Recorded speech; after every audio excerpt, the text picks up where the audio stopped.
Mushroom masala curry అండి. చూడండి, చూడడానికి చికెన్ కర్రీ లాగే ఉంది కదా, టేస్ట్ కూడా అలాగే ఉంటుంది. అన్నానికి, చపాతీకి, ఇడ్లీకి, దోశకి, రాగి సంగటికి వేసుకొని తింటే భలే ఉంటుందండి. రండి ఎలా చేయాలో చూద్దాం. మష్రూమ్ తీసుకోవాలి. చూడండి ఎంత ఫ్రెష్గా ఉందో. 2 or 3 టైమ్స్ వాష్ చేసుకోవాలి. తర్వాత స్మాల్ పీసెస్గా కట్ చేసుకొని ఉంచుకోవాలి. పొయ్యి మీద కడాయి పెట్టేయాలి. దాంట్లో 2 స్పూన్స్ ఆఫ్ ఆయిల్ వేసుకోవాలి.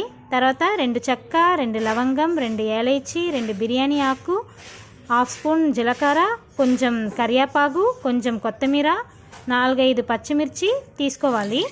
ఆయిల్ బాయిల్ అయింది కదా, చెక్క, లవంగం, ఏలచి, బిర్యానీ ఆకు, జీలకర్ర, కరివేపాకు, కొత్తిమీర, పచ్చిమిర్చి వేసుకోవాలి. ఫ్రై చేయాలి. ఫ్రై అయ్యాక కట్ చేసుకున్న మష్రూమ్ ఉంది కదా, అది వేసుకొని ఫ్రై చేసుకోవాలి. చూడండి, 1/2 టీ స్పూన్ పసుపు వేసుకోవాలి, ఫ్రై చేయాలి.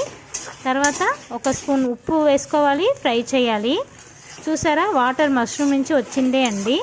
5 మినిట్స్ తర్వాత 1 స్పూన్ ఫుల్గా కారం, 1 స్పూన్ ధనియాల పౌడర్ వేసుకోవాలి, ఫ్రై చేయాలి. చూడండి, ఇలా బాగా ఫ్రై చేసుకోవాలి. తర్వాత ఒక ప్లేట్లో 2 ఆనియన్, 1 టమాటో, అల్లం వెల్లుల్లి, స్మాల్ పీసెస్ ఆఫ్ కొబ్బరి, 16-15 ఆకులు కరివేపాకు, కొత్తిమీర కొంచెం, 10 జీడిపప్పు తీసుకోవాలి.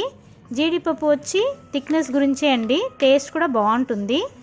పక్కన ఒక కడాయిలో ఆయిల్ వేసుకోవాలి. దాంట్లో కట్ చేసుకున్న ఆనియన్, అల్లం వెల్లుల్లి, టమాటో, చెక్క, లవంగం వేసుకోవాలి. జీడిపప్పు కూడా వేసుకోవాలి, ఫ్రై చేసుకోవాలి. కొబ్బరి ముక్కలు వేసుకోవాలి, కావాలంటే వదిలేయచ్చు కూడా అండి. తర్వాత కరివేపాకు, కొత్తిమీర కూడా వేసుకొని ఫ్రై చేసుకోవాలి. 5 to 10 మినిట్స్ తర్వాత చూడండి, స్టవ్ ఆఫ్ చేసుకోవాలి. చల్లారబెట్టేసి దాని తర్వాత అది మిక్సీ చేసేసుకోవాలి. ఇప్పుడు చూడండి, దీంట్లో కలిపియాలి. చూడండి, చిక్కగా ఉంది కదా, కొంచెం వాటర్ వేసుకోవాలి. తర్వాత ఉప్పు కొంచెం వేసుకోవాలి. దాంట్లో 1 స్పూన్ గరం మసాలా వేసుకోవాలి. బాగా మిక్స్ చేసుకోవాలి. 5 to 10 మినిట్స్ బాయిల్ అయ్యాక కూర రెడీ అయిపోతుందండి. మీరు కూడా ట్రై చేసి చూడండి. నచ్చితే లైక్ చేయండి, షేర్ చేయండి, సబ్స్క్రైబ్ కూడా చేసుకోండి. మర్చిపోకుండా కమెంట్ చేయండి. Thank you for watching.